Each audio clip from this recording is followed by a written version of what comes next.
Placenta का काम already आप लोग जान चुके हैं कि ये एक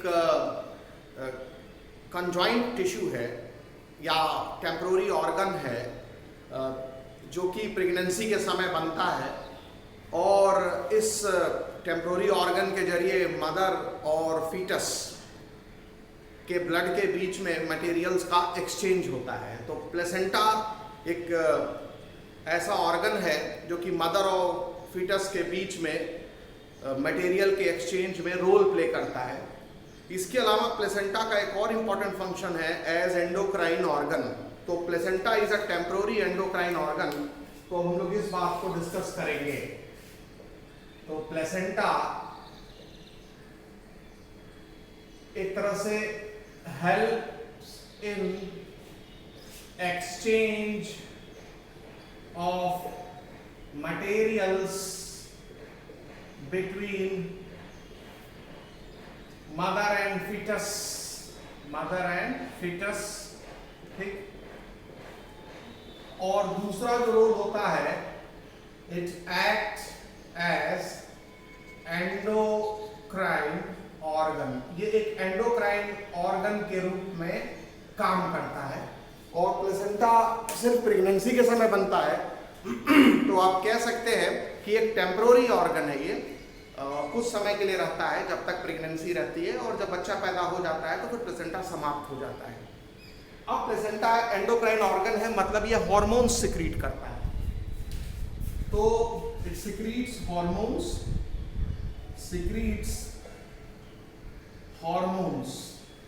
अब प्लेसेंटा से जो हार्मोन्स निकलते हैं वो कौन कौन से हार्मोन्स निकलते हैं? तो उसमें एक है HCG, दूसरा होता है ह्यूमन प्लेसेंटल लैक्टोजन HPL। ये दो हार्मोन्स हैं जो सिर्फ प्लेसेंटा से ही निकलते हैं। उसके बाद तीसरा हार्मोन इससे निकलता है प्रोजेस्टेरॉन, ठीक है। उसके बाद चौथा हार्मोन इससे निकलता है एस्ट्रोजेनस। और भी इससे हार्मोन्स निकलते हैं, ठीक है। सम अदर हार्मोन्स एक्सेट्रा करके लिखा हुआ है, लेकिन वो इस लेवल पर रेलेवेंट नहीं है आपके लेवल पर, वो एक्सेट्रा में आ जाता है। तो जो हार्मोन प्लेसेंटा रिलीज करता है वो है HCG, HPL, प्रोजेस्टेरॉन और एस्ट्रोजन। जो HCG है इसका फुल फॉर्म होता है ह्यूमन कोरियोनिक गोनाडोट्रोपिन या ह्यूमन कोरियोनल गोनाडोट्रोपिन। तो HCG का फुल फॉर्म होता है ह्यूमन कोरियोनल गोनाडोट्रोपिन, ह्यूमन कोरियोनिक या कोरियोनल भी लिख सकते हैं, गोनाडोट्रोपिन, ठीक। उसके बाद HPL का फुल फॉर्म होता है human placental lactogen, human placental lactogen, ठीक। और बाकी प्रोजेस्टेरॉन और एस्ट्रोजन तो ओवरी से भी निकलते हैं, जो फॉलिकल्स होती हैं उनसे, जो कॉर्पस लूटियम होता है उससे निकलता है, और ग्राफियन फॉलिकल और टर्शियरी फॉलिकल से भी निकलता है, ठीक। तो प्रोजेस्टेरॉन और एस्ट्रोजन का जो सिक्रीशन है वो ऑल्सो लिख लेंगे, ऑल्सो सिक्रीटेड फ्रॉम फॉलिकल्स, ठीक, एंड कॉर्पस लूटियम। तो ये कॉर्पस लूटियम से भी दोनों सिक्रीट होते हैं और फॉलिकल से भी सिक्रीट होते हैं। फॉलिकल कहने का मतलब tertiary follicle and Graafian follicle. जो टर्शियरी फॉलिकल और ग्राफियन फॉलिकल होते हैं, मान लीजिए टर्शियरी फॉलिकल है और जो ग्राफियन फॉलिकल्स हैं, इनसे एस्ट्रोजन ज्यादा निकलता है और प्रोजेस्टेरॉन जो है वो लेस निकलता है। यानी कि ये ज्यादा प्रोजेस्टेरॉन रिलीज करते हैं, ज्यादा एस्ट्रोजन रिलीज करते हैं और प्रोजेस्टेरॉन कम रिलीज करते हैं। प्रोजेस्टेरॉन का लेवल लो होता है जब इनसे निकलता है, तो कम प्रोजेस्टेरॉन निकलता है। एरो नीचे का मतलब है कि they secrete less amount of progesterone और एरो ऊपर का मतलब है they secrete more amount of oestrogen. लेकिन जब कॉर्पस लूटियम की बात करेंगे तो इससे प्रोजेस्टेरॉन ज्यादा निकलता है और एस्ट्रोजन कम निकलता है, लेकिन निकलता दोनों है। फॉलिकल और कॉर्पस लुटियम प्रोजेस्टेरॉन एस्ट्रोजन दोनों का सेक्रेशन करते हैं। और HCl और HCG और HPL इसका सेक्रेशन प्लेसेंटा करता है, ठीक है। और कुछ अदर हार्मोन्स भी निकलते हैं जिनका इस लेवल पर कोई रेलेवेंस आपके लिए नहीं है सिलेबस के हिसाब से, तो इन 4 हार्मोन का नाम ध्यान रखिएगा। और एक और हार्मोन होता है रिलैक्सिन, जो कि ओवरी से निकलता है। तो रिलैक्सिन, एनसीईआरटी लिखता है कि रिलैक्सिन हार्मोन जो है इज रिलीज फ्रॉम ओवरी, ये ओवरी से रिलीज होता है रिलैक्सिन हार्मोन, ठीक है। तो और वो भी तब जब प्रेगनेंसी का जो लेटर स्टेज होता है, तब during later stage of pregnancy, during later stages of pregnancy, क्योंकि ये जो रिलैक्सिन हार्मोन है ये चाइल्ड बर्थ में हेल्प करता है, पार्ट्यूरेशन में हेल्प करता है। क्योंकि जब बच्चा पैदा होता है तो कमर से जब नीचे उतरता है तो कमर के चारों ओर जो हड्डी होती है वो पेल्विक गर्डल होती है, ठीक है ना। एक पेल्विक गर्डल इधर, मतलब पेल्विक एक हाफ होता है पेल्विक गर्डल का इधर, एक हाफ होता है पेल्विक गर्डल का इधर। तो ये जो पेल्विक गर्डल होता है इसी के बीच से बच्चा सरक के नीचे आता है और वेजाइना से बाहर आता है। तो पेल्विक गर्डल में सामने के तरफ, ये जो पेल्विक गर्डल सामने के तरफ एक कार्टिलेज होता है, व्हाइट फाइब्रो कार्टिलेज, जिसको प्यूबिक सिम्फाइसिस कहते हैं। तो रिलैक्सिन हार्मोन इस कार्टिलेज को ढीला कर देता है, रिलैक्स कर देता है। रिलैक्स करने से ये जो पेल्विक गर्डल के अंदर का जो पेल्विक कैविटी है जिससे कि बच्चा पास होता है वो चौड़ी हो जाती है। क्योंकि जब बच्चा पास होगा उस पेल्विक कैविटी से जो कि पेल्विक गर्डल के अंदर है, ठीक है, तो जब बच्चा पास होगा तो वो पुश करेगा पेल्विक गर्डल को बाहर के तरफ, और अगर प्यूबिक सिम्फाइसिस रिलैक्स रहेगी तो वो आसानी से पुश हो जाएगा और बच्चा उस पेल्विक कैविटी से नीचे आसानी से सरक जाएगा। तो relaxin hormone helps in parturition process, तो it relaxes pubic symphysis of pelvic girdle. तो ये पेल्विक गर्डल के प्यूबिक सिम्फाइसिस को रिलैक्स करता है, thus helps in parturition process। Parturition मतलब चाइल्ड बर्थ के प्रोसेस में हेल्प करता है, that is process of child birth. और चाइल्ड का बर्थ जो है वो प्रेगनेंसी के लेटर स्टेजेस में ही होता है, 9 महीने पर होता है। गेस्टेशन पीरियड जो है वो 9 महीने का होता है, जो बच्चा 9 महीने का होता है तभी ना पैदा होता है, तो उस समय ये रिलैक्सिन हार्मोन ओवरी से निकलना चाहिए। तो एनसीईआरटी बुक लिखती है कि रिलैक्सिन हार्मोन जो है वो ओवरी से निकलता है। क्लियर हो गया? और ये लेटर स्टेजेस ऑफ प्रेगनेंसी में निकलता है, ये क्लियर हुआ? तो ये जो आपको यहाँ पर हमने 5 हार्मोन का नाम बताया है, HCG, HPL, प्रोजेस्टेरॉन, एस्ट्रोजन और रिलैक्सिन, इसमें से कौन सा हार्मोन केवल प्रेगनेंसी के समय रिलीज होता है? तो जो हार्मोन केवल प्रेगनेंसी के समय रिलीज होता है उसमें HCG है, HPL है और रिलैक्सिन है, ये 3 हार्मोन।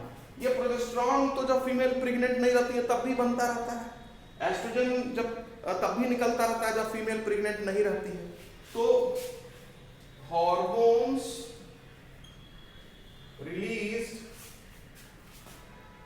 इन प्रेगनेंसी ओनली, अगर ये सवाल आता है, ठीक है, प्रेगनेंसी ओनली, जो हार्मोन केवल प्रेगनेंसी के समय रिलीज होते हैं उसमें है HCG, HPL और रिलैक्सिन तो इस तरीके से जो हार्मोन्स है वो प्रेगनेंसी के समय जो रिलीज होते हैं उनका हमने आपको लिस्ट बना दिया, ठीक है। अब यहां देखें रोल क्या है HCG का। HCG ह्यूमन कोरियोनल गोनाडोट्रोपिन है, ये अर्ली प्लेसेंटा से निकलता है। जब प्लेसेंटा बनता है तो ये लगभग शुरू के 3 महीने तक निकलता रहता है प्लेसेंटा से, मान लीजिए। तो HCG जो है ये निकलता रहता है प्लेसेंटा से शुरुआत के 2 से 3 महीने तक, और तो आप ये लिख लेंगे it is relieved from early placenta. तो HCG जो है it is relieved from placenta, released from early placenta. ठीक है, ये अर्ली प्लेसेंटा तक प्लेसेंटा से रिलीज होता है और ये LH हार्मोन जैसा एक्ट करता है। It acts like LH hormone, luteinising hormone जैसा काम करता है और ये कॉर्पस लूटियम को मेंटेन रखता है।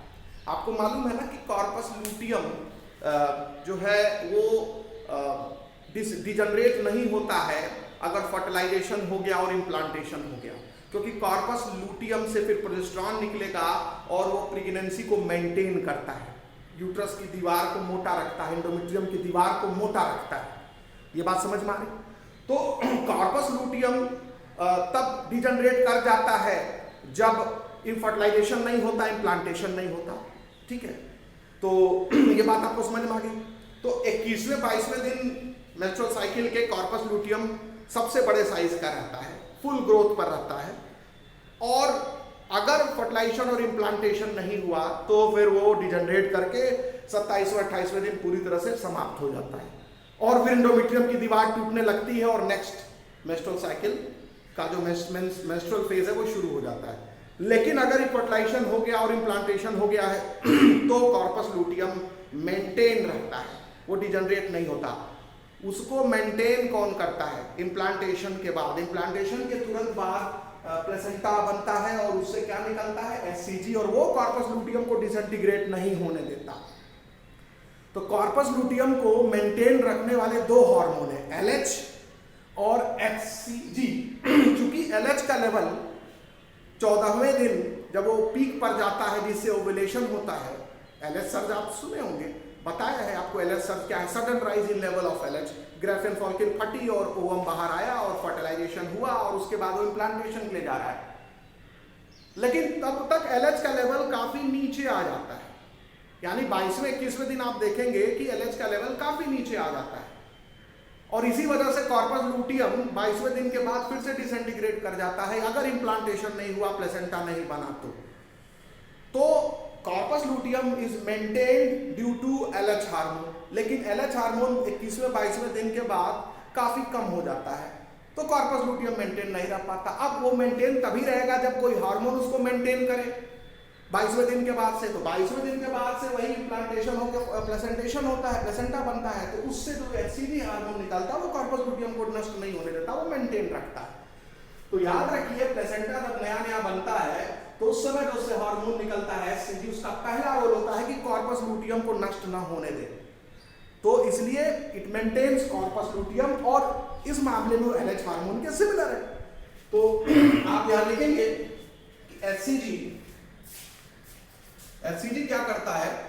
ये maintains corpus luteum, maintains corpus luteum, ये कॉर्पस लूटियम को मेंटेन करता है and act like LH, and act like LH, ये LH हार्मोन के जैसा एक्ट करता है। लेकिन ये ध्यान रखिएगा, कॉर्पस लूटियम को कब तक मेंटेन करेगा? शुरू के 3 महीने तक मेंटेन करेगा, क्योंकि ये प्लेसेंटा से सिर्फ 3 महीने तक निकलता है, उसके बाद प्लेसेंटा से निकलना इसका बंद हो जाता है। तो अब कॉर्पस लूटियम भी मेंटेन नहीं हो पाएगा और वो धीरे धीरे श्रिंक करके सिकुड़ जाता है, मतलब श्रिंक कर जाता है, सिकुड़ जाता है, उसका डिसइंटीग्रेशन होना शुरू हो जाता है। तो 3 महीने की प्रेगनेंसी जब हो जाती है तो कॉर्पस लूटियम भी समाप्त होने के कगार पर चला आता है, क्योंकि तब तक HCG का लेवल बहुत ही कम हो जाता है। ये बात समझ में आ गया? तो HCG का लेवल जब कम हो जाएगा 3 महीने तक आते आते, तो कॉर्पस लूटियम भी 3 महीने तक आते आते सिकुड़ जाएगा ड्यूरिंग प्रेगनेंसी, यानी प्रेगनेंसी के समय भी 3 महीने तक तो मेंटेन रहेगा शुरू के, उसके बाद कॉर्पस लूटियम भी डिसइंटीग्रेशन के रास्ते चल जाएगा, समाप्त हो जाएगा। ठीक है, तो तब सवाल ये कि उस 3 महीने के बाद फिर प्रेगनेंसी को कौन रोकेगा, एंडोमेट्रियम की दीवार को कौन मेंटेन करेगा? तब तक प्लेसेंटा से खुद प्रोजेस्टेरॉन निकलने लगता है। देखिए ना, प्लेसेंटा से खुद कौन सा हार्मोन निकलने लगता है? प्रोजेस्टेरॉन, यानी प्लेसेंटा प्रोजेस्टेरॉन निकालता है आफ्टर 3 मंथ, जब कॉर्पस लूटियम समाप्त होना शुरू हो जाता है तब। क्लियर? तो प्रेगनेंसी के शुरू के 3 महीने तक प्रोजेस्टेरॉन का सोर्स है कॉर्पस लूटियम, और 3 महीना बीतने के बाद प्लेसेंटा खुद प्रोजेस्टेरॉन निकालने लगता है, जिससे कि एंडोमेट्रियम मेंटेन रहे, यूट्रस की दीवार मेंटेन रहे और प्रेगनेंसी भी मेंटेन रहे। ये बात समझ में आ गया? तो HCG का काम हो गया, it acts like LH and maintain corpus luteum up to 3 month, क्योंकि 3 मंथ तक ही ये सिक्रीट होता है। और after 3 month when corpus luteum get disintegrated during pregnancy, progesterone is released from placenta and now this progesterone maintains the pregnancy. यानी कुल मिला के प्रोजेस्टेरॉन का काम है प्रेगनेंसी को मेंटेन करना, और प्रोजेस्टेरॉन कॉर्पस लूटियम से भी निकलता है, टर्शियरी फॉलिकल, ग्रेविड फॉलिकल से भी निकलता है, और प्लेसेंटा से भी निकलता है। क्लियर हो गया?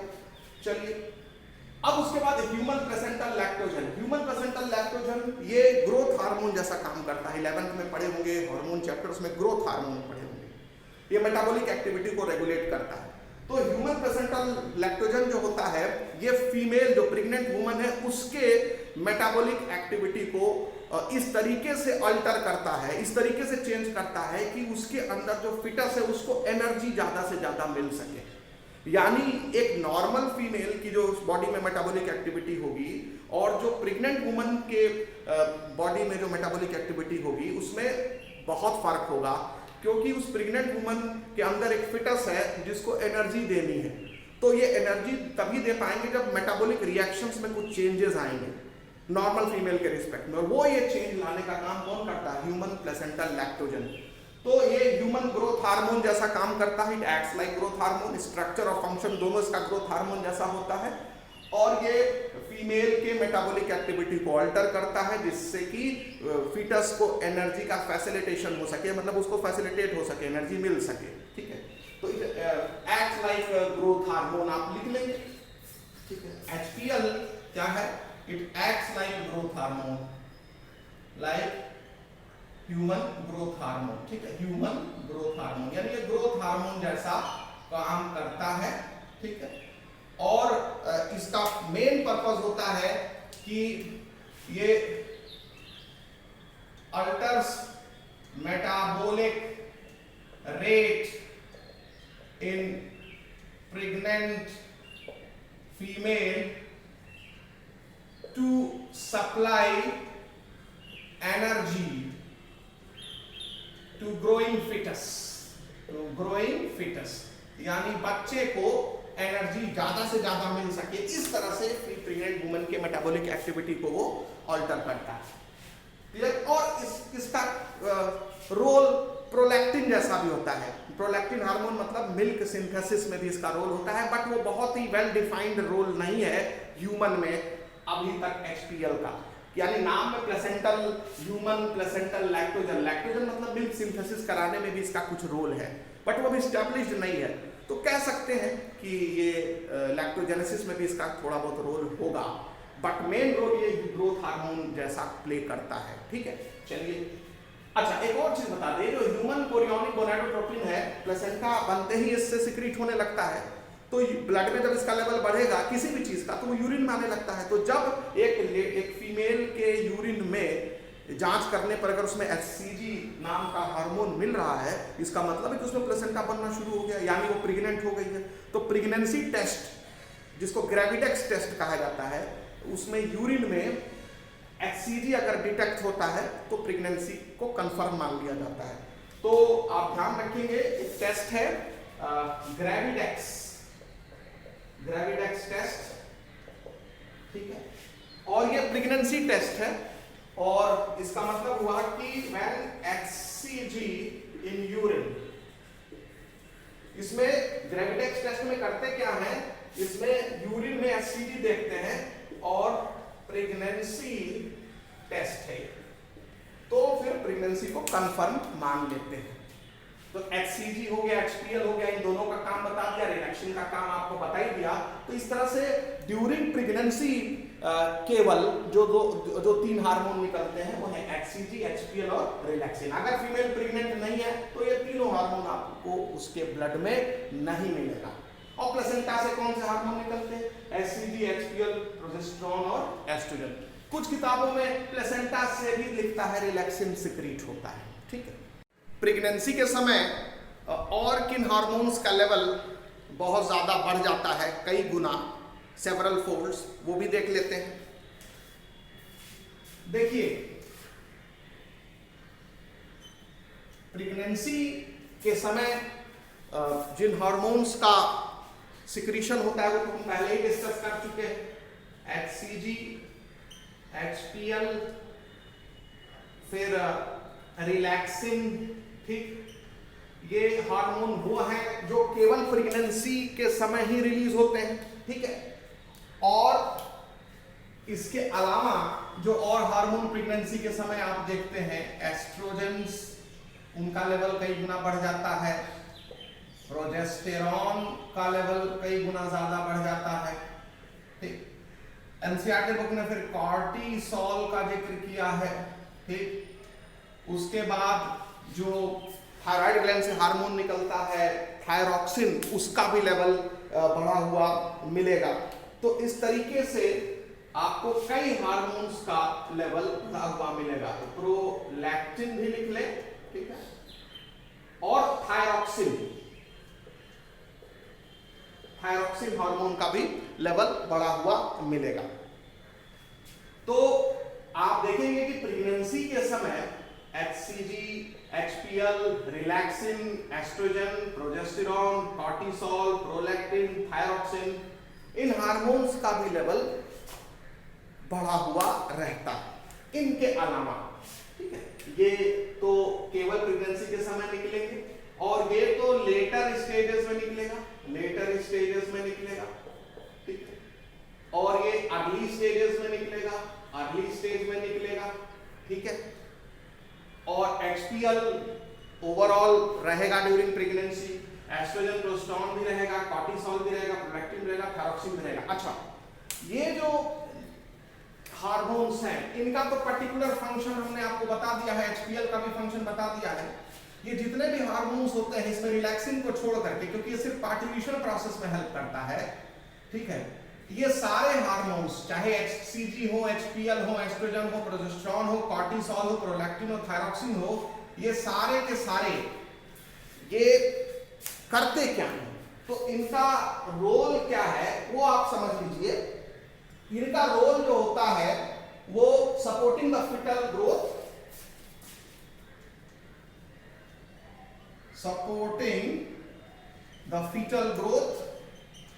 ये फीटल ग्रोथ को सपोर्ट करते हैं, ठीक है, सपोर्टिंग द फीटल ग्रोथ। और दूसरा इंपॉर्टेंट चीज है metabolic change in the mother, metabolic change in mother उसके लिए रिस्पॉन्सिबल है।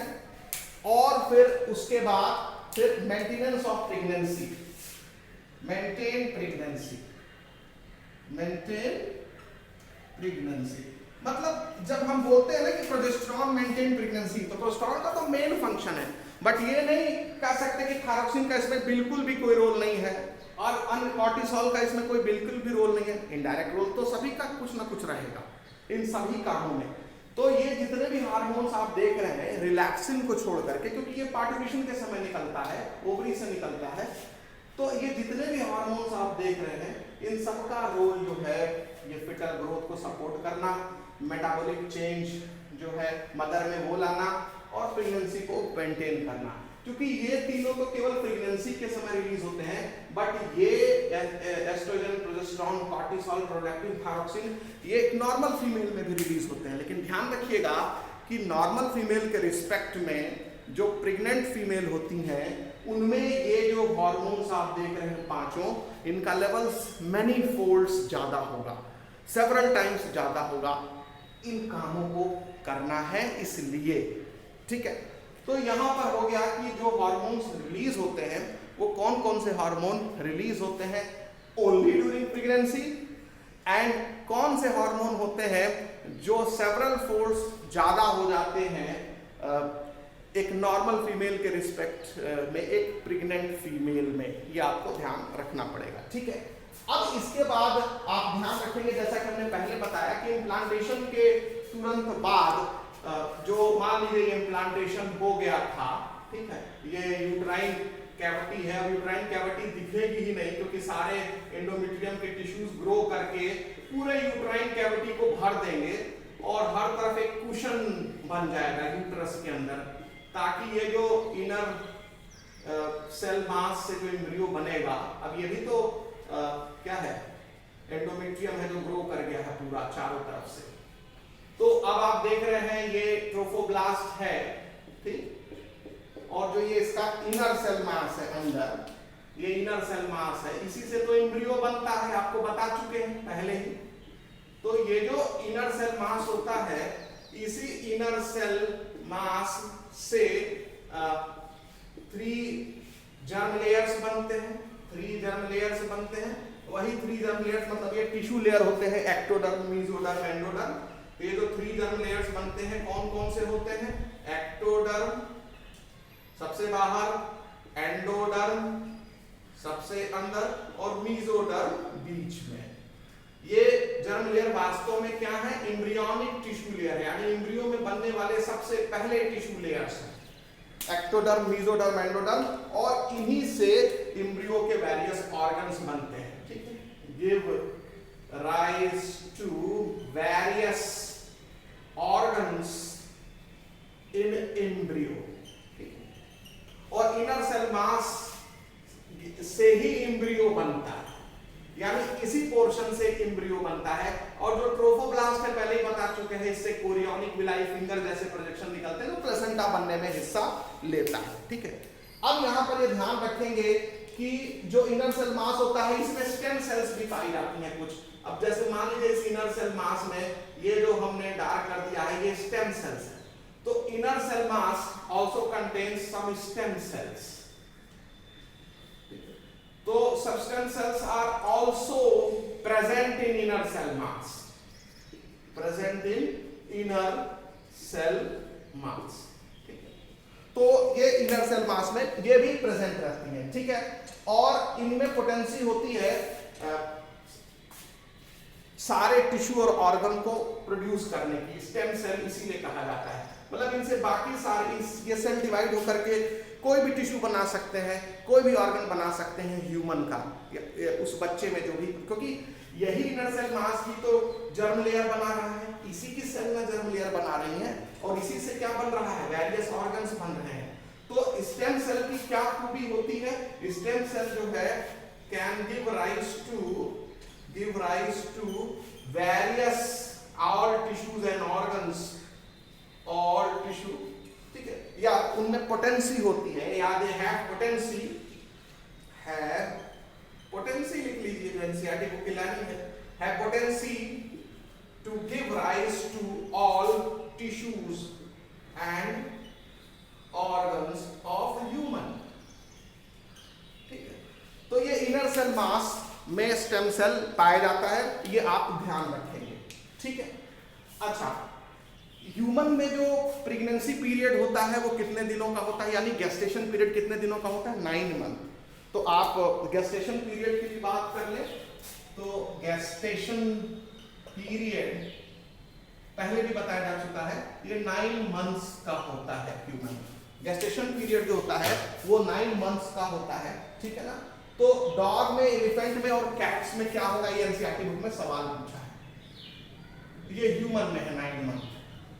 तो गेस्टेशन पीरियड डॉग में, एलिफेंट में और कैट में क्या होगा? देखिए 60 दिन होता है, 60 दिन हाथी में नहीं, हाथी में तो लगभग 2 साल या उस 2 साल से ज्यादा का टाइम होता है। तो ध्यान रखेंगे कि जो डॉग होता है उसको आप मेंशन कर लेंगे कि 60 डेज, कैट में भी 60 डेज ऑलमोस्ट, जहां तक मुझे याद आ रहा है। तो यहाँ पर ध्यान रखेंगे कि डॉग में 60 डेज का होता है, कैट में भी 60 डेज का होता है गेस्टेशन पीरियड, ठीक है। और गेस्टेशन पीरियड जो है वो फर्टिलाइजेशन से लेकर के पार्ट्यूरेशन तक का जो पीरियड होता है उसको गेस्टेशन पीरियड कहते हैं, ठीक है। तो ये हो गया 60 डेज से 60 डेज डॉग में, 60 डेज कैट में, और एलिफेंट में शायद 640 डेज, 650 भी हो सकता है। तो ध्यान रखेंगे एलिफेंट में 640 डेज का होता है, 640 डेज, ये ध्यान रखिएगा। तो एक क्वेश्चन पूछा है कि आप एनसीईआरटी बुक में कि डॉग में, एलिफेंट में, कैट में गेस्टेशन पीरियड कितने टाइम का होता है? तो लिखिए 60 डेज डॉग में, 60 डेज कैट में, 640 डेज एलिफेंट में, और ह्यूमन में कितना होता है? 9 मंथ, यानी लगभग 270 डेज का, ठीक है, 270 डेज का ये गेस्टेशन पीरियड होता है। और जो एलिफेंट में 640 डेज होता है, मतलब आप कह सकते हैं कि 360 दिन और 360 दिन, ये एक साल हो गया 360, 365 दिन लगभग, एक साल 365 दिन एवरेज अप्रोक्सीमेट ले लीजिए। तो 5 5 10 हो गया, 1 6 6 12, 1 13 हो गया, 6 6 12, 1 13 हो गया और 1 हो गया, लगभग ये 3 1 7, मतलब आप कह सकते हैं 370 दिन हुआ। तो 370 दिन पूरा 2 साल नहीं लगता है, दूसरे साल में मतलब आप समझ सकते हैं कि उसमें करीब 730 दिन होता है 2 साल में और 640 दिन पर इसका gestation पूरा हो जाता है। तो लगभग 2 साल अभी कंप्लीट नहीं हुआ है तब इसका हाथी का बच्चा पैदा हो जाता है।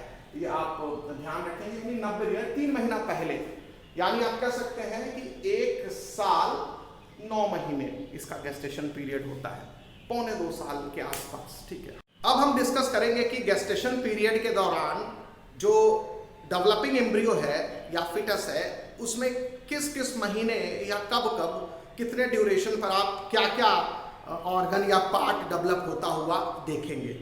तो देखिए, सबसे पहले जो पहला महीना होता है उसके बीतते बीतते यानी by the end of first month heart is formed, heart बन जाता है। तो हार्ट कब बनता है? एम्ब्रियो में, डेवलपिंग एम्ब्रियो में 1 महीना बीतने के बाद। ठीक है, तो 1 महीने पर उस 9 महीने का जो फीटस होता है उसमें से शुरू के 1 महीने में ही हार्ट बन जाता है, यानी by the end of 1 month heart is formed.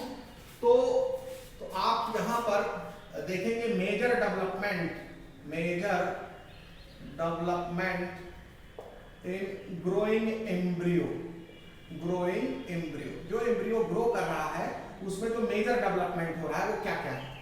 तो पहला तो आप लिखेंगे bye the end of first month यानी 9 महीने के गेस्टेशन पीरियड है, तो पहला महीना बीतने पर यानी after 30 days heart is formed. तो हार्ट इज फॉर्म्ड, ठीक, हार्ट बन जाता है और बच्चा ग्रो कर रहा है, एम्ब्रियो ग्रो कर रहा है, फीटस ग्रो कर रहा है।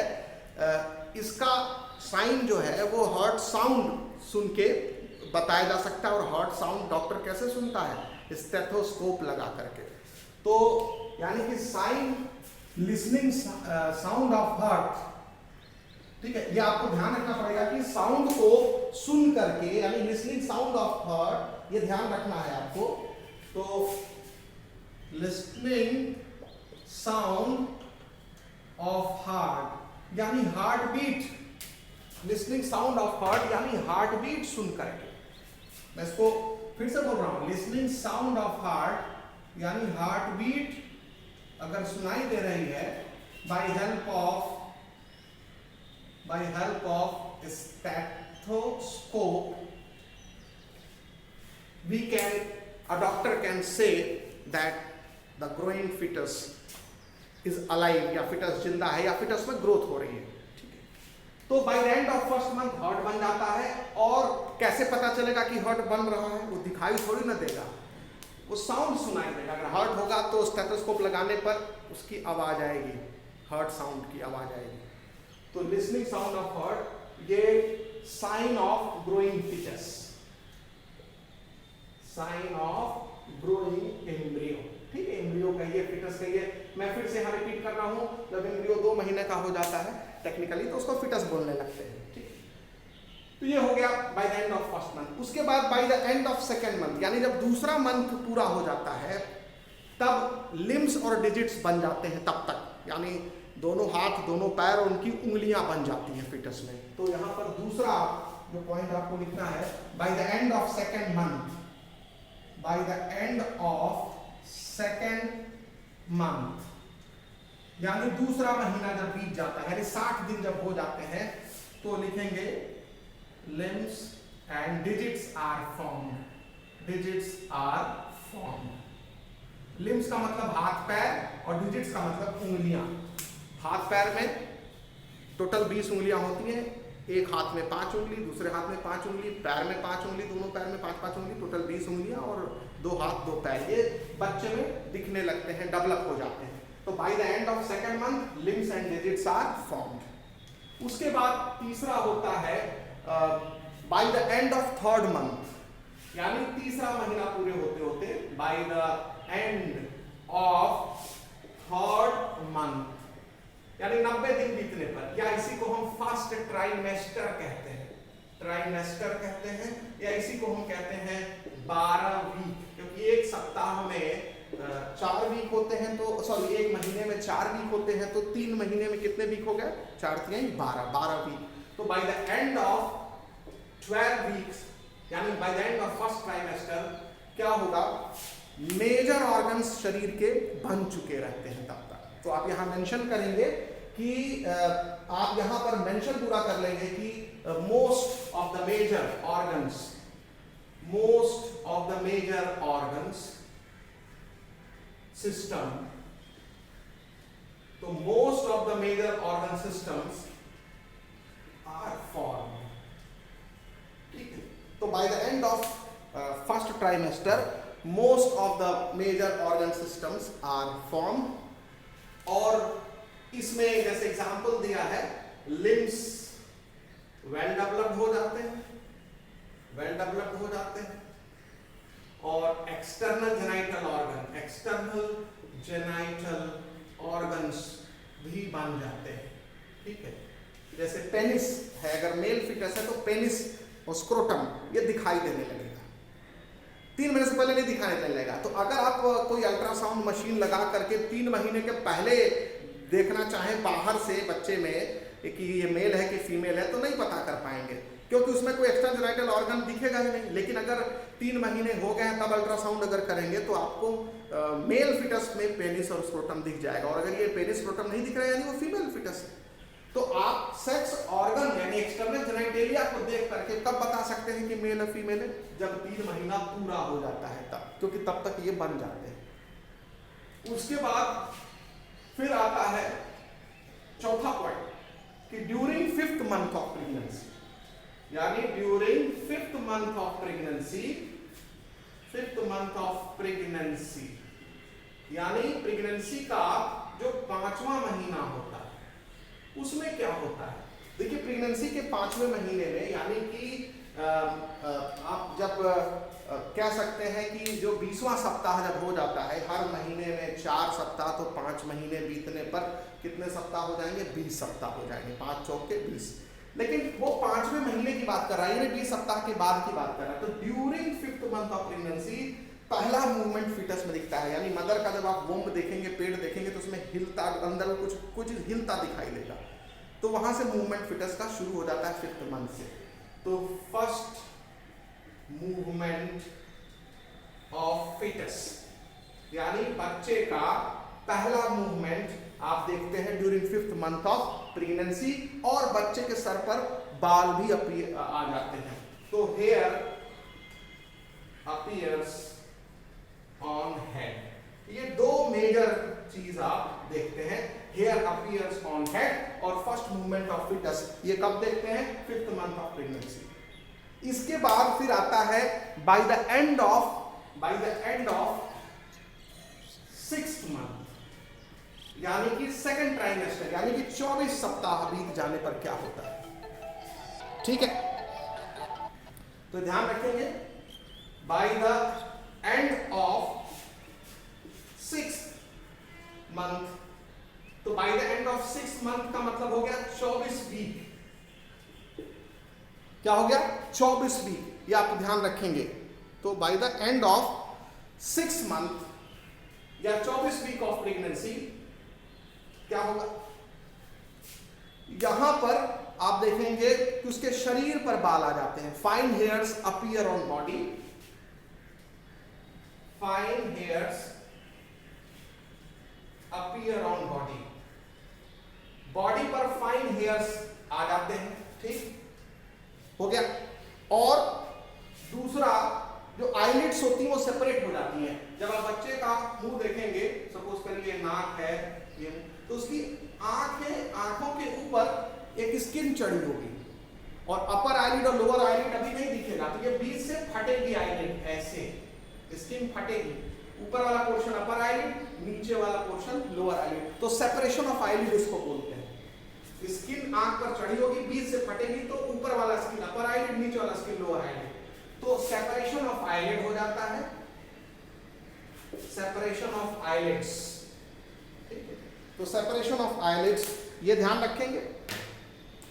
और इसके बाद फिर आप देखेंगे यहां पर कि आइलेट का सेपरेशन हो गया, fine hair appear on body हो गया, ठीक है। और यहां पर फिर अब आप देखेंगे कि इसमें आईलैशेस भी बन जाते हैं। भैया जब आइलेट का सेपरेशन होगा तो ऐसे ऐसे बाल भी आ जाएंगे, ऐसे ऐसे बाल भी आ जाएंगे। तो eyelashes, eyelashes occur on eyelids, margin of eyelid, on margin of eyelid, तो eyelashes आ जाते हैं, ठीक। तो इस तरीके से आपने देखा कि एनसीईआरटी बुक में 5 पॉइंट डिस्कस किया गया है जो ग्रोइंग एम्ब्रियो है उसमें क्या क्या डेवलप होता है।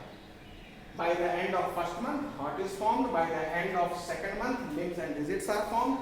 By the end of third month or first trimester or 12th week, most of the major organ systems are formed. उसमें limbs get well developed. उसमें external genitalia appears. उसके बाद during 5th month, hair appears on head and first movement of baby occurs. उसके बाद by the end of 6th month, fine hairs appear on body, separation of eyelids and appearance of eyelashes at the margin of eyelid.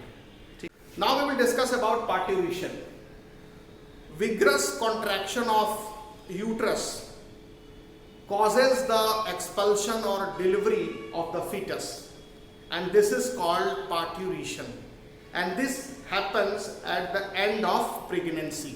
यानी pregnancy समाप्त होने पर, यानी जब pregnancy अपने later stage में पहुंचती है, यानी 9 महीने जब पूरे होने वाले होते हैं, तो यूट्रस की वॉल में स्ट्रॉन्गर या विग्रस कॉन्ट्रैक्शन होता है और उससे जो यूट्रस के अंदर जो फीटस है वो एक्सपल हो जाता है, बाहर की तरफ निकल आता है।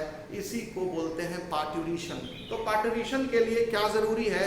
यूट्रस में विग्रस कॉन्ट्रैक्शन, और यूट्रस की जो वॉल है उसमें 3 लेयर होते हैं। जो बीच वाली लेयर होती है जो सबसे मोटी होती है, जिसको मायोमेट्रियम कहा जाता है, स्मूथ मसल की बनी होती है, इसी में स्ट्रॉन्गर कॉन्ट्रैक्शन होता है और यूट्रस से फीटस जो है वो बाहर आ जाता है और इसी को कहा जाता है पार्ट्यूरिशन। तो पार्ट्यूरिशन क्या है? पार्ट्यूरिशन जो है ये एक्सपल्शन है, एक्सपल्शन या आप कह सकते हैं डिलीवरी है ऑफ फीटस, एक्सपल्शन और delivery of foetus from uterus due to stronger और vigorous contraction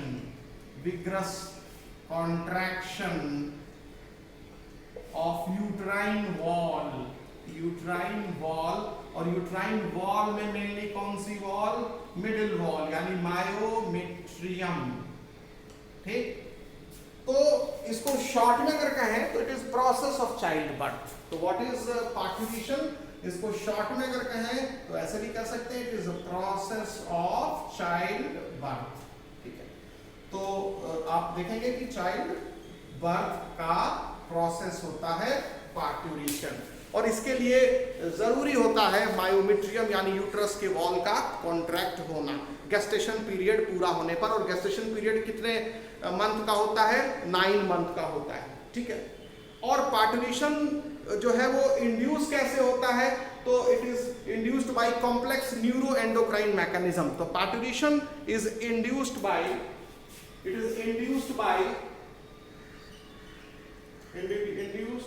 complex neuroendocrine mechanism, ठीक है। यानी इसमें नर्वस सिस्टम भी पार्टिसिपेट करता है और एंडोक्राइन सिस्टम भी पार्टिसिपेट करता है, ठीक है। नर्व्स भी इसमें हिस्सा लेती हैं और हार्मोन्स भी इसमें हिस्सा लेते हैं। तो इसलिए एक ये कॉम्प्लेक्स न्यूरोक्राइन एंड न्यूरोएंडोक्राइन मैकेनिज्म के मदद से पार्ट्यूरिशन होता है, ठीक है। अब इसके बाद जो नेक्स्ट चीज आपको ध्यान रखना है कि पार्ट्यूरिशन की सिग्नल, यानी अब पार्ट्यूरेशन होना है, इसका सिग्नल कैसे प्राप्त होता है, कौन देता है इसका सिग्नल? भाई हम कहते हैं कि फीटस तो ग्रो कर रहा था 9 महीने से, तो पार्टूरेशन 9वें महीने ही क्यों शुरू हुआ? पार्टूरेशन का प्रोसेस क्यों नहीं 7वें महीने हो गया, क्यों नहीं 5वें महीने हो गया, क्यों नहीं 4थे महीने हो गया?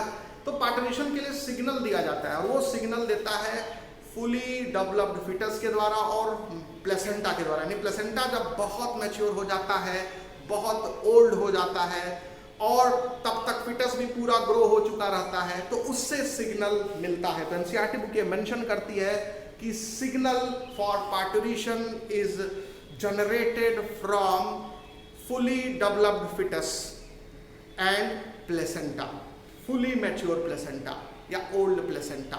तो लिख लेंगे सिग्नल जो पार्टूरेशन का होता है, तो पार्टूरेशन का जो सिग्नल है वो सिग्नल कौन देता है? तो signal is given by fully developed foetus, fully developed foetus and placenta,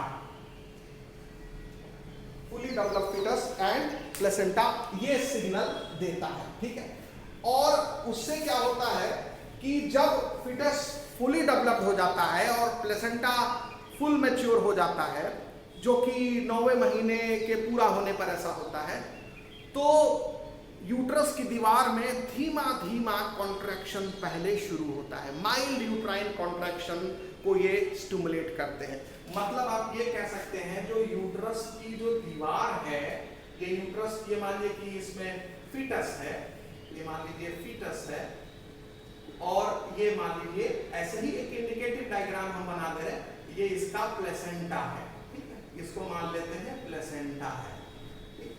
तो अब होगा क्या कि ये फीटस से जो है वो सिग्नल मिलने लगता है, प्लेसेंटा से सिग्नल मिलने लगता है किस चीज का? For mild uterine contraction, mild uterine contraction. तो एक यूट्रस की दीवार में लोकल कॉन्ट्रैक्शन धीरे धीरे होना शुरू हो जाता है 9 महीने पूरे होने पर, और इस कॉन्ट्रैक्शन के लिए कहता कौन है, मतलब सिग्नल कौन देता है?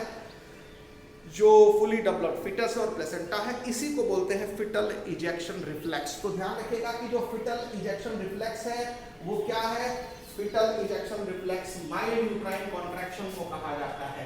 तो फिटल इजेक्शन रिफ्लेक्स क्या है? It is mild uterine contraction, foetal ejection reflex. ये जो फिटल इजेक्शन रिफ्लेक्स है, इसमें होता क्या है? माइल्ड यूट्राइन कॉन्ट्रैक्शन होता है और उसके लिए सिग्नल कौन देता है? फीटस और प्लेसेंटा। और ये फीटस कैसा होगा? फुली डेवलप्ड होगा। ठीक है, फुली डेवलप्ड होगा। तो फुली डेवलप्ड फीटस और प्लेसेंटा से सिग्नल जाता है यूट्रस के वॉल में, जिससे यूट्रस धीरे धीरे कॉन्ट्रैक्ट होना शुरू होता है, और इसी को बोलते हैं फिटल इजेक्शन रिफ्लेक्स। अब जब फिटल इजेक्शन रिफ्लेक्स आ जाता है, तो ये फिटल इजेक्शन रिफ्लेक्स क्या करता है? जो मैटरनल पिट्यूटरी ग्लैंड होती है, मैटरनल पिट्यूटरी ग्लैंड, मदर की जो पिट्यूटरी ग्लैंड होती है, इस फिटल इजेक्शन रिफ्लेक्स से सूचना मैटरनल पिट्यूटरी ग्लैंड के पास जाती है। यानी जब धीरे धीरे यूट्रस का कॉन्ट्रैक्शन शुरू होता है, तो उससे जो नर्व्स हैं वो ब्रेन में जाते हैं, हाइपोथैलेमस के पास, और हाइपोथैलेमस से ही लटका होता है पिट्यूटरी ग्लैंड।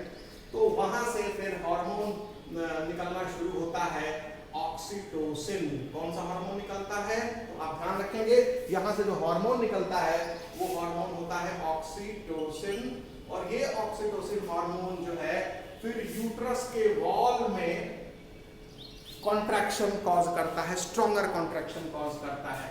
तो stronger contraction in wall of uterus. तो यूट्रस के वॉल में स्ट्रॉन्गर कॉन्ट्रैक्शन किस हार्मोन के वजह से होगा? ऑक्सीटोसिन के वजह से होगा। तो ध्यान रखेंगे, ये ऑक्सीटोसिन मैटरनल पिट्यूटरी ग्लैंड से रिलीज होता है, ये पोस्टीरियर लोब से रिलीज होता है of pituitary gland. Pituitary gland में एक एंटीरियर लोब भी होता है, ध्यान रखिएगा। और posterior lobe of pituitary gland जो है वो हाइपोथैलेमस से एसोसिएटेड होता है। किससे? हाइपोथैलेमस से।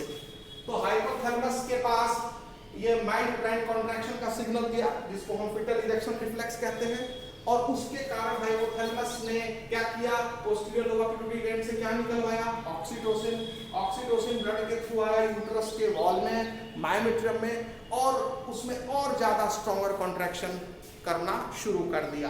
ठीक है, तो उससे क्या होता है कि जब यूट्रस के वॉल में स्ट्रॉन्गर कॉन्ट्रैक्शन शुरू होगा तो उससे उस स्ट्रॉन्गर कॉन्ट्रैक्शन से फिर क्या होगा, फिर ये सूचना जाएगी कहां पर, ये फिर जाएगी सूचना posterior lobe of pituitary gland के पास, और उससे और ज्यादा ऑक्सीटोसिन निकलेगा, यानी और ज्यादा ऑक्सीटोसिन निकलेगा और वो और ज्यादा स्ट्रॉन्गर यूट्राइन कॉन्ट्रैक्शन कराएगा।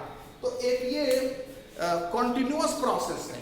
क्या, फिर से सुनिए कि जब फुली डेवलप्ड फिटस और प्लेसेंटा सिग्नल देते हैं यूट्रस के वॉल को कि अब आप कॉन्ट्रैक्शन शुरू करिए, तो कॉन्ट्रैक्शन शुरू हुआ, लेकिन वो कॉन्ट्रैक्शन लो ग्रेड का होता है, माइल्ड कॉन्ट्रैक्शन होता है। इसी को बोलते हैं फिटल इजेक्शन रिफ्लेक्स। अब ये जो माइल्ड कॉन्ट्रैक्शन यूट्रस के वॉल में हुआ, इस माइल्ड कॉन्ट्रैक्शन की सूचना हाइपोथैलेमस में पहुंची, ब्रेन का पार्ट है, और हाइपोथैलेमस इसके फलस्वरूप posterior lobe of pituitary gland से एक हार्मोन निकलवाता है जिसको कहते हैं ऑक्सीटोसिन। एक्चुअली ऑक्सीटोसिन वही हाइपोथैलेमस में ही बनता है और वहां से आ जाता है कहां पर, posterior lobe of pituitary gland में, और वहां से फिर रिलीज होता है। तो ऑक्सीटोसिन रिलीज हुआ because of mild uterine contraction, और वो ऑक्सीटोसिन फिर आ करके यूट्रस के वॉल में जो पहले माइल्ड कॉन्ट्रैक्शन था उसको स्ट्रॉन्ग कर देता है और ज्यादा कॉन्ट्रैक्शन रेट हो जाता है।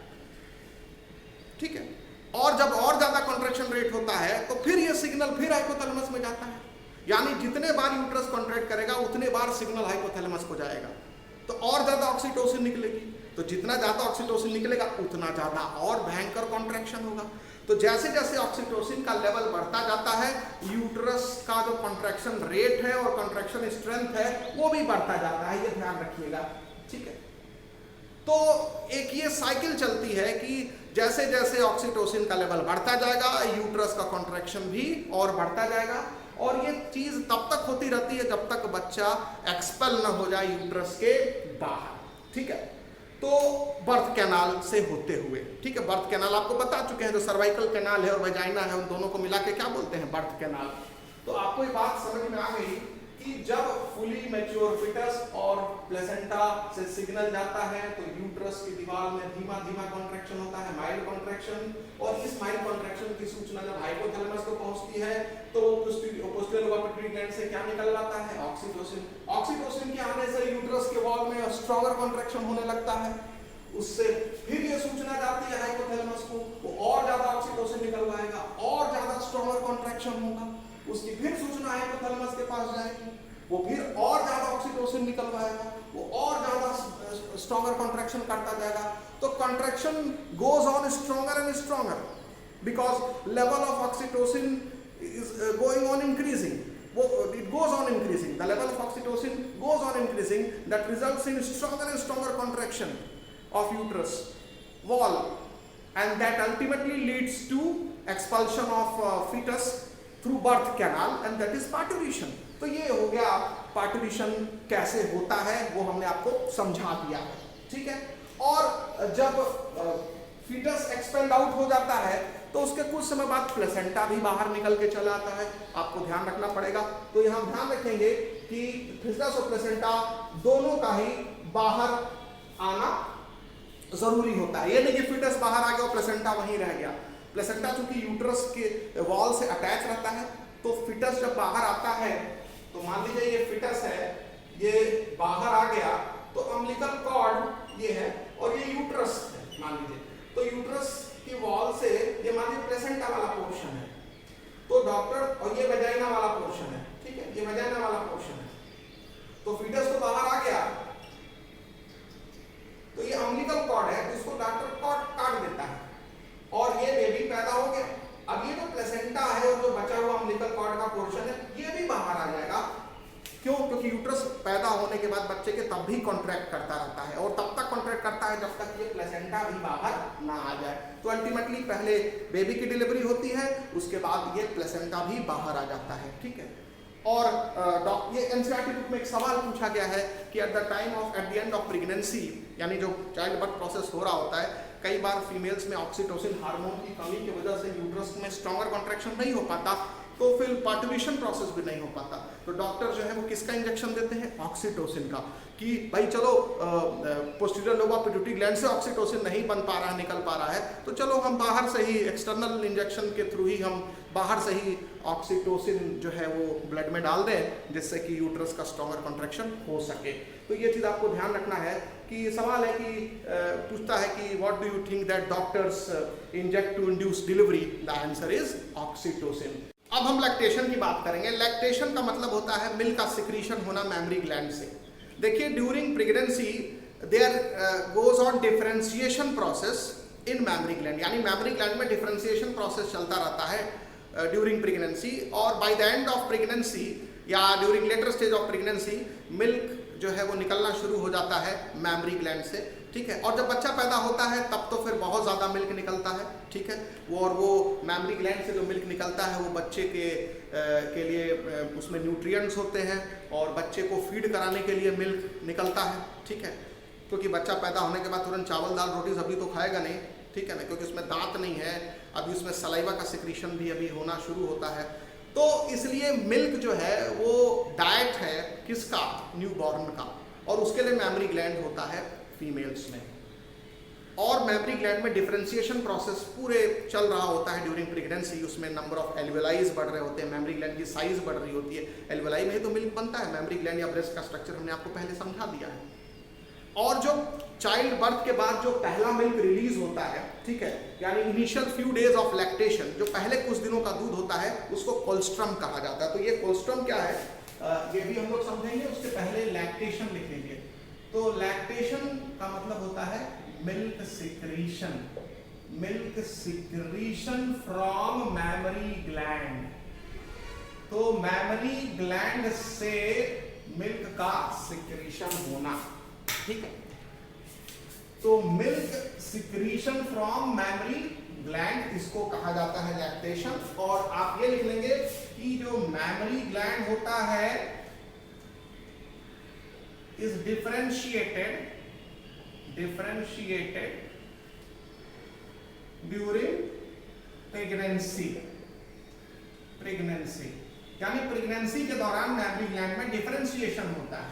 अब ये डिफरेंशिएशन का मतलब हो गया कि जो नॉन प्रेग्नेंट फीमेल्स होती हैं उनका मैमरी ग्लैंड और जो प्रेग्नेंट फीमेल्स होती हैं उनका मैमरी ग्लैंड में अंतर होता है। जो नॉन प्रेग्नेंट फीमेल होती है उनके मैमरी ग्लैंड में मिल्क नहीं होता, जो प्रेग्नेंट फीमेल होती है उनके मैमरी ग्लैंड में मिल्क बनना शुरू हो जाता है। उनमें नंबर ऑफ एल्वेलाइज बढ़ जाते हैं जिनके अंदर मिल्क बनता है, ठीक। तो ये होता है डिफरेंस, इसी को बोलते हैं डिफरेंशिएशन, यानी अंतर शुरू हो जाता है मैमरी ग्लैंड का ड्यूरिंग प्रेगनेंसी, ठीक है। और इस अंतर के वजह से ये मिल्क प्रोड्यूस करने लगती है toward the end of pregnancy, ठीक है। तो so they start secreting milk towards the end of pregnancy, तो प्रेगनेंसी के एंड तक जाते जाते इनसे मिल्क निकलना शुरू हो जाता है। और जब बच्चा पैदा होता है और शुरू के कुछ दिनों का दूध वो जो पीता है उस दूध को कोल्स्ट्रम कहा जाता है। तो आप ये ध्यान रखिए कि कोल्स्ट्रम क्या होता है। तो कोल्स्ट्रम जो होता है initial few days milk from memory gland, यानी 1-2-4 दिन 5 दिन का जो दूध मैमरी ग्लैंड से निकलता है शुरू के बच्चा पैदा होने के बाद और बच्चा उसको पीता है, उस दूध को कोल्स्ट्रम कहते हैं। तो आपको ये ध्यान रखना पड़ेगा, ठीक है।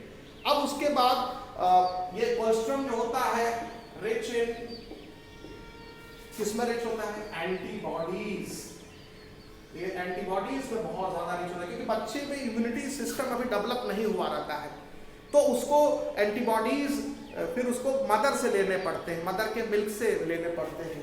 तो इसमें खासकर जो IgA है और कुछ IgG भी मिल जाता है, लेकिन IgA बहुत ज्यादा मिलता है। मेन जो एंटीबॉडी मदर के मिल्क से बच्चे को मिलता है वो IgA, IG मतलब इम्यूनोग्लोबुलिन, एंटीबॉडीज को इम्यूनोग्लोबुलिन कहते हैं। और इम्यूनोग्लोबुलिन, I से इम्यूनो, G से ग्लोबुलिन, ये प्रोटीन होता है, ग्लाइकोप्रोटीन होता है, एक ऐसा प्रोटीन जिसमें कार्बोहाइड्रेट भी जुड़ा हुआ है। तो एंटीबॉडीज जो दो मेन एंटीबॉडीज मिल्क में मौजूद रहते हैं, IgA और IgG, और IgA डोमिनेट करता है और ये बच्चे को इन्फेक्शन से बचाता है। इसीलिए डॉक्टर जो है वो कहते हैं कि बच्चे को माँ का दूध जरूर पिलाया जाए, क्योंकि बच्चे की इम्यून सिस्टम कमजोर रहती है, उसको डेवलप करने में समय लगता है, तो इम्यूनिटी उसको जो मिलेगी वो मदर के दूध से मिलेगी। तो इसीलिए बहुत सारी फीमेल्स होती हैं जो अपने फिगर के चक्कर में जो बॉडी जो है वो उनको लगता है कि वो ब्रेस्ट फीडिंग कराएंगे तो उनका जो ब्रेस्ट का शेप है वो चेंज हो जाएगा, या बकवास चीज़ें उनके दिमाग में चलती हैं। ऐसा कुछ नहीं होता है। डॉक्टर्स जो हैं वो सीधे कहते हैं इन सब चीज़ों से कोई मतलब नहीं है, ब्रेस्ट फीडिंग से फिजिक का, ठीक है, बॉडी शेप का, और बच्चे को दूध पिलाना बहुत ज़रूरी है क्योंकि वो हाईली न्यूट्रिशियस होता है, बच्चे को इम्यूनिटी प्रोवाइड करता है, ठीक है। और इनमें प्रोटीन की मात्रा बहुत ज़्यादा होती है। इसमें लैक्टोएल्बुमिन नाम का प्रोटीन होता है जो बच्चे के इम्यूनिटी के लिए भी ज़रूरी होता है। IgA होता है, वो भी बच्चे के इम्यूनिटी के लिए बहुत ज़रूरी होता है, ठीक है। अब यहाँ पर आपको ध्यान रखना है कि फीटस का जो ग्रोथ होता है, इनिशियल ग्रोथ होता है, उसके लिए बहुत ज़रूरी है। तो इनिशियल ग्रोथ इस कोलेस्ट्रॉल से होता है, तो इनिशियल ग्रोथ बहुत जरूरी है। और ब्रेस्ट फीडिंग जो होता है उससे भी इनिशियल ग्रोथ होता है बढ़िया। और कोलेस्ट्रॉल तो खैर है ही है, कोलेस्ट्रॉल तो बहुत दिनों तक नहीं रिलीज होता। मैमरी ग्लैंड से कोलेस्ट्रॉल लगभग 2-4-10 दिन में खत्म हो जाता है, उसके बाद तो नया मिल्क सिंथेसाइज हुआ, वो बाहर आया। कोलेस्ट्रॉल उसके अंदर स्टोर रहता है भाई। 9 महीने की प्रेगनेंसी के दौरान मैमरी ग्लैंड कुछ मिल्क बना करके स्टोर रखती है, और that stored milk comes out after child birth, और उसको खत्म होने में 3-4 दिन लगता है। तो वो 3-4 दिन जो है तक उस मिल्क को क्या कहेंगे, कोलेस्ट्रॉल। उसमें सबसे ज्यादा क्या होता है, एंटीबॉडीज, जो बच्चे को इम्यूनिटी प्रोवाइड करता है। और फिर ब्रेस्ट फीडिंग ज्यादा से ज्यादा वक्त तक कराना चाहिए मदर को बच्चे को।